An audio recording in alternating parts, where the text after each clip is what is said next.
శ్రీనివాసుడికి అందుకే శనివారమంటే అంత ఇష్టమట. మన పురాణాల్లో ఏ దేవుడిని ఏ రోజు పూజించాలో చెప్పారు. ఆ ప్రకారమే మనం దేవుళ్లకు పూజలు నిర్వహిస్తూ ఉంటాం.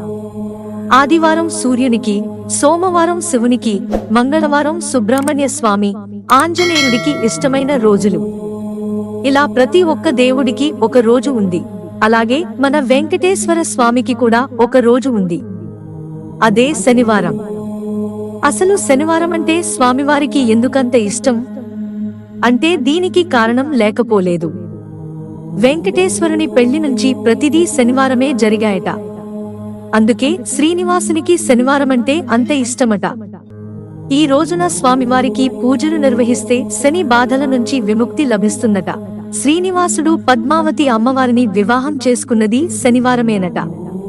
ఓంకారం ప్రభవించిన రోజు. వెంకటేశ్వర స్వామి తనకు ఆలయాన్ని నిర్మించమని తొండమాన్ చక్రవర్తిని ఆదేశించిన రోజు. స్వామివారు ఆలయ ప్రవేశం చేసింది అంతా శనివారమేనట. శ్రీనివాసునికి ఎంతో ఇష్టమైన చక్రతాల్వార్ అని పిలిచే సుదర్శన చక్రం పుట్టింది కూడా శనివారమేనట. అందుకే స్వామివారికి శనివారం చాలా ఇష్టమని చెబుతుంటారు. శనివారం రోజున వెంకటేశ్వర స్వామికి పూజలు చేస్తే అప్పుల బాధలు ఉండవట.